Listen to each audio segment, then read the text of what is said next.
Hi there, I'm Siobhán Fletcher. Earlier this year, I produced a series for Manx Radio entitled A Brief History of Pride, where we, looked at the history of Pride, both here in the Isle of Man and in the UK. I started the series off by looking at the origins of Pride from the Stonewall Uprising in New York City to the formation of the Gay Liberation Front in London. One of the people I spoke to was Andrew Lumsden, who sadly passed away this week. Let me tell you a little bit about Andrew. For the entirety of his adult life, he fought and campaigned for LGBTQ+ rights alongside other well-known activists. He joined the GLF in 1970 when he was a journalist at The Times on Fleet Street.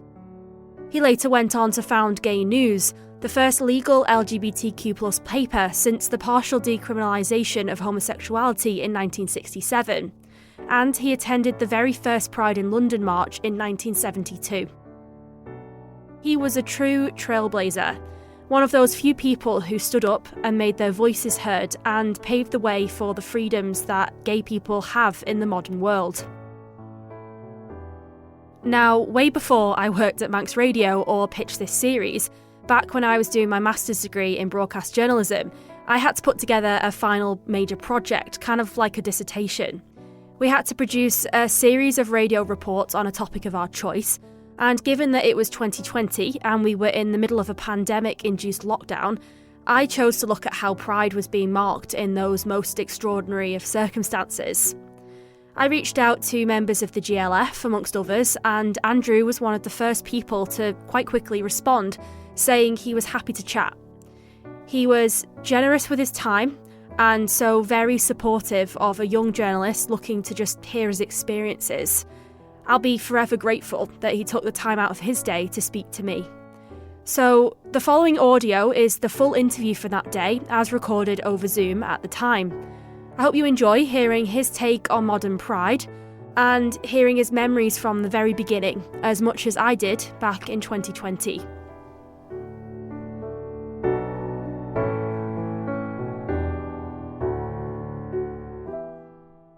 I've only got sort of a few questions for you. I'm just hoping that we can kind of talk around them and see, where the conversation goes, really. And I know that some of them you've probably been asked a million times. I guess, first of all, what was your role in the beginning of the Pride movement and how did you watch it sort of grow from the GLF? I didn't help organise it. I just went on it. By then we were doing so many dozens of things in any given month that most of us would go on something that somebody else had organised. In this case, you probably know it was the under-21s of the Gay Liberation Front who organised it.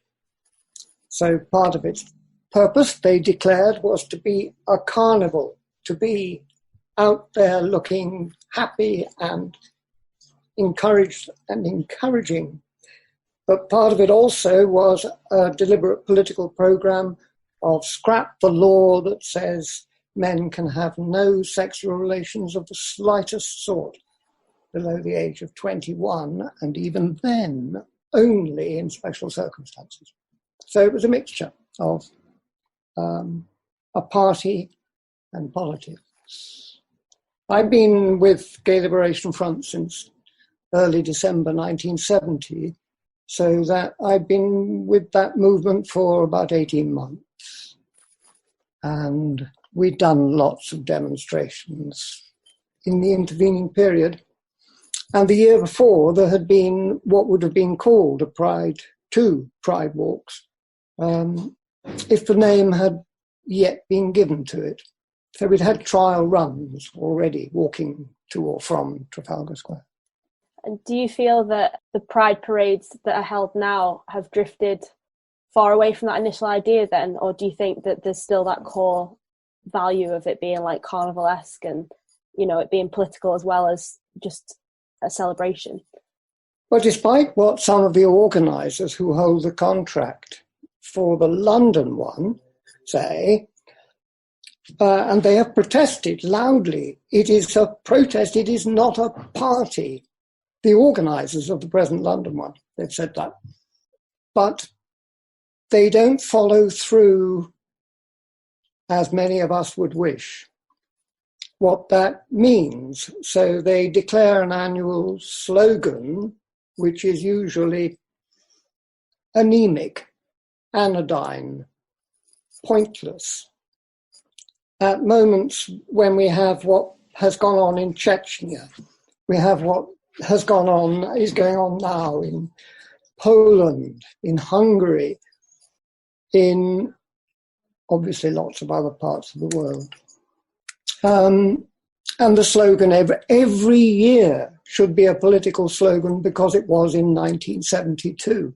And we started it within the Gay Liberation Front. So we ought to get a better hearing when we say, this is wrong, it's missing. It has to have a purposive political slogan, and it must lose all its militarism, because our liberation movement has such powerful links with the liberation movements of people of color in Asia and in the Americas, and such powerful links with Quakerism in this country.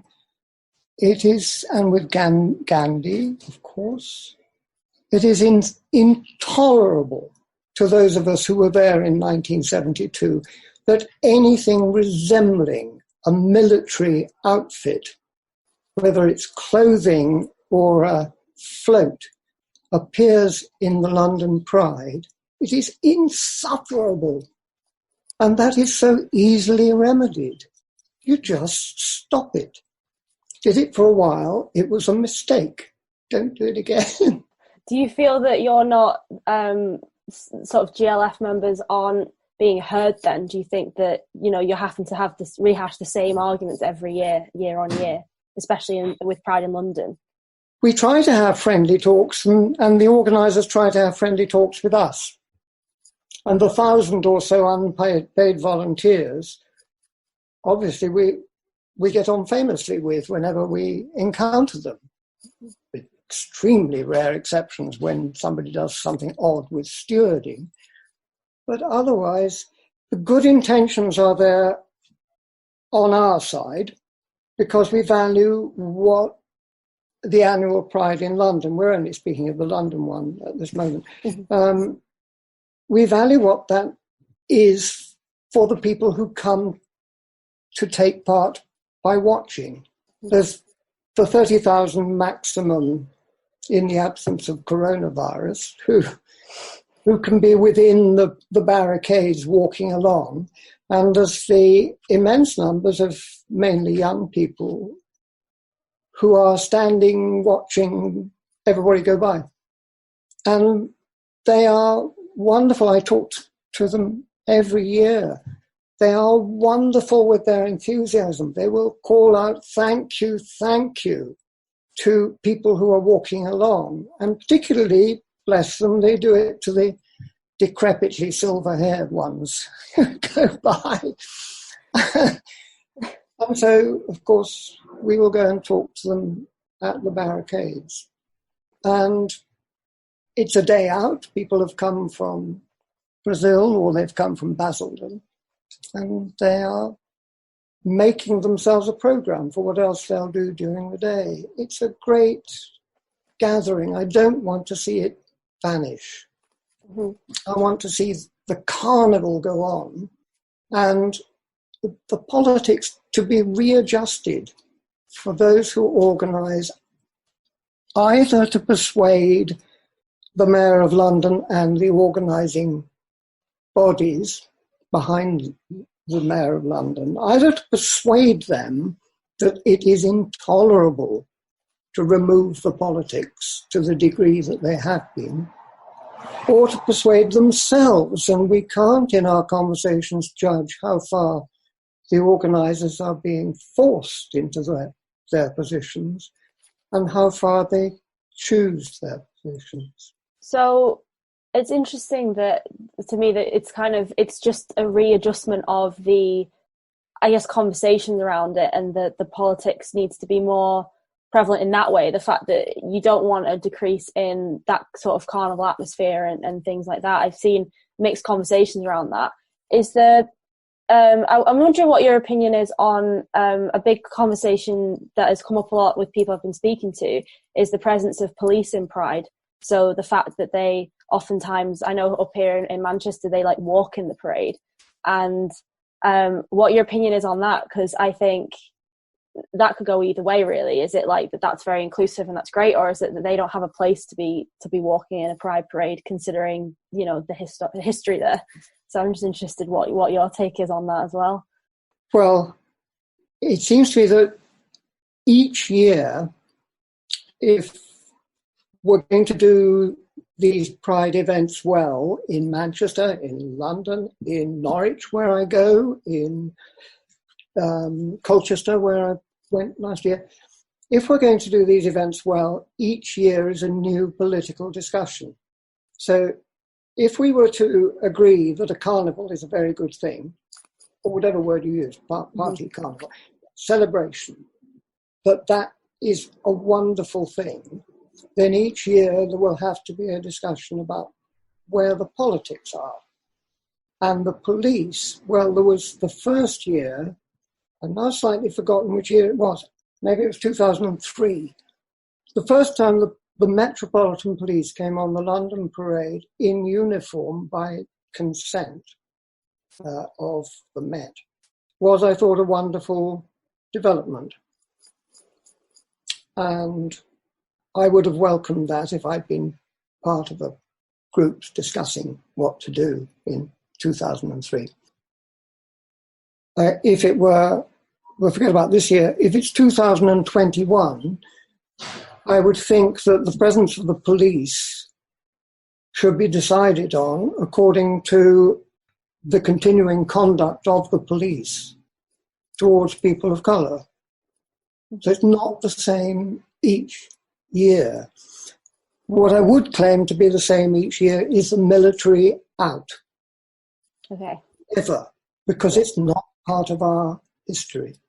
And do you mean that by the military, any branch of the military walking in a parade, or just the sort of formation of a parade, like you were saying before, the way that there's floats and things? Is it the visual, the kind of aesthetics of the parade that you think needs to be completely reformatted, or that there shouldn't be a presence of a military presence in it, kind of thing, or both?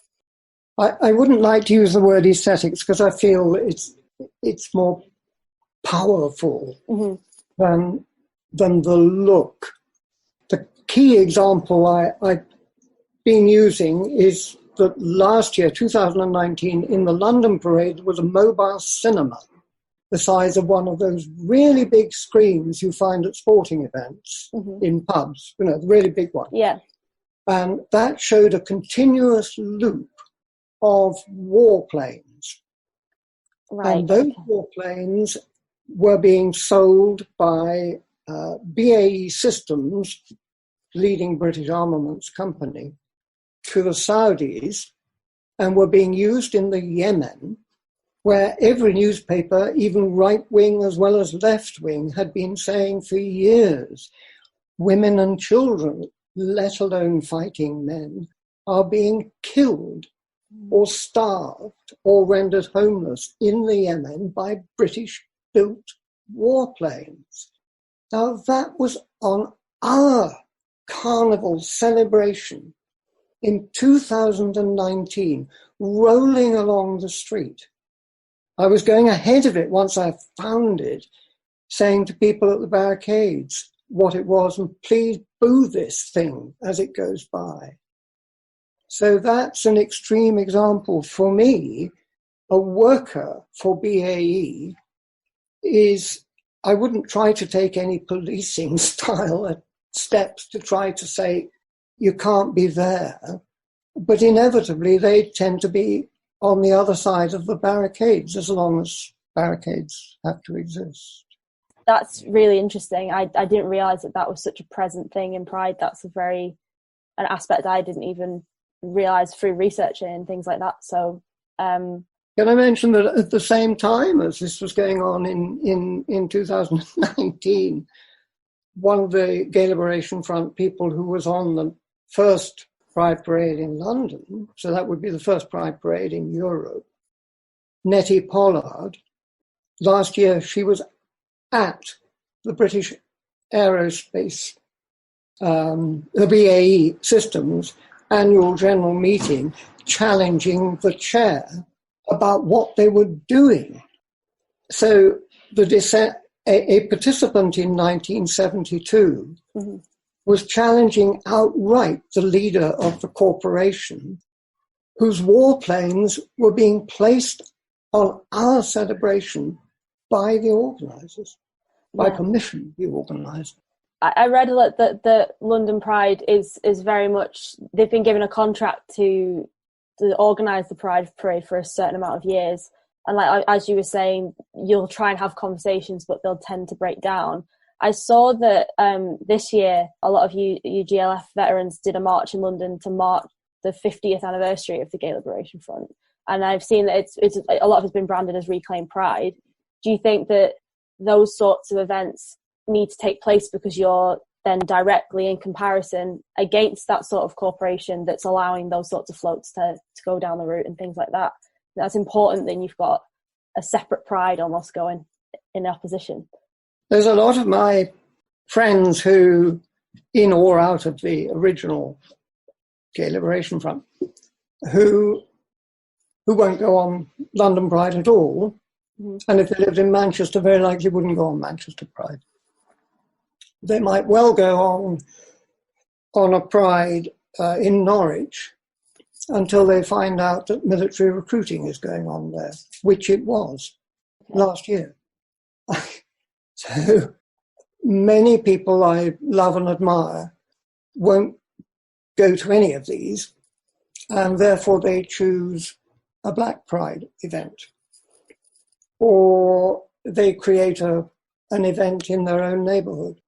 And I haven't reached the point where I won't go on it in London, where I live, because I value the underlying achievement that from a few hundred of us in 1972, set aside the people who were on the walk, the march. There are hundreds of times more people simply attending it with brilliant smiles than were on it in 1972, and I don't want to lose that. I like to recapture walking through the centre of the UK capital. I don't mind if it doesn't happen one year or another, but I don't want to see it die. I read your Rainbow Planet document from 2019. Oh, you saw that? Yeah, I found it online. I was reading through it the other day, and I saw that you said in that nobody has to be an activist, and that, you know, if you can manage to just come out, then that's brave enough. Do you think that that's your attitude towards pride and activism in general, or do you think you'd like to see more young LGBTQ plus people be more active in the political side of things? Or do you think just coming out and attending these parades is enough? Well, I hope that we've all of us in our sort of, all of us who've seen decades of activism, I don't mean being heroic for dozens of years, I simply mean who've seen it now and then or taken part now and then. I think we have a much wider understanding than we did 50 years ago. Because 50 years ago, we were really only addressing more or less our own audience in London. Because there was no social media. That was how you easily could contact some people. And so it was an overwhelmingly white affair, not because we wished it to be, but it was. And we weren't aware of, some were aware, I must get this right, some were aware, but I, for one, was not aware in the way we can be today of the situation in overseas countries with links to here, and people from those countries who've sought to come here. And time and again, you can't be an activist and you can't show your face in any public arena because of what will be done to your people back home. And so I don't think any of us would shout as loudly now, come out, come out, come out, trying to embarrass people into being public. I don't think many of us would do that now. Come out where you can and how you can, and only be an activist if it suits you.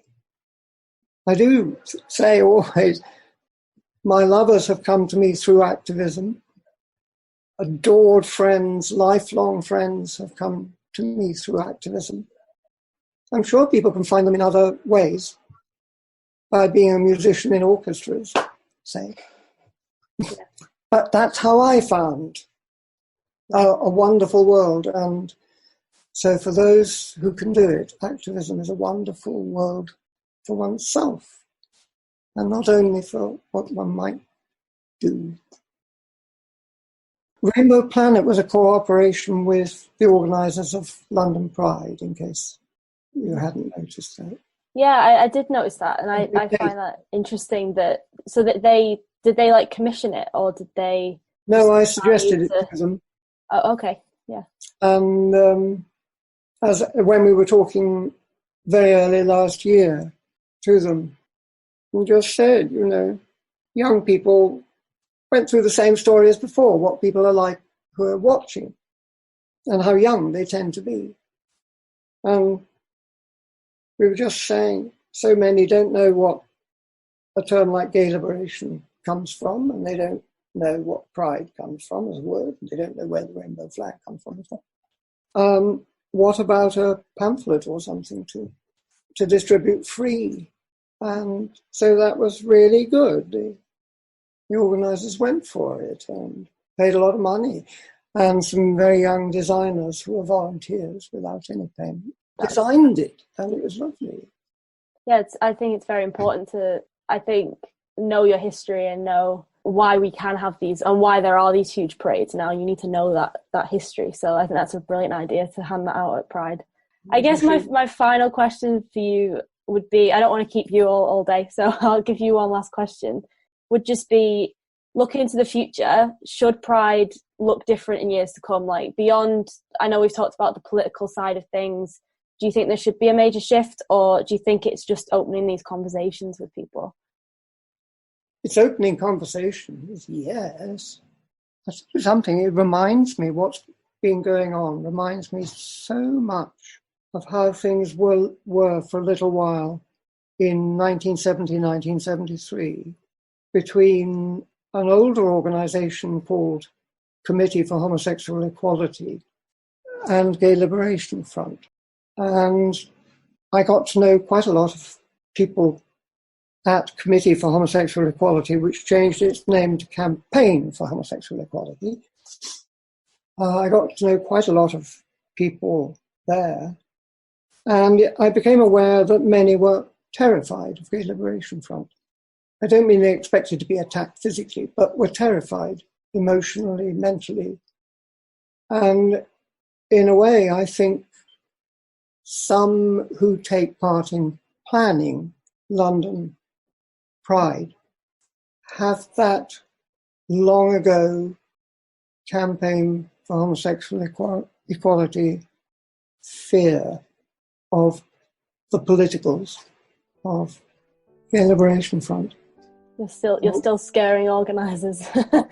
Yes, and we got through that. We can, I hope, get through this and continue to have a huge central London party, central Manchester party, and so on.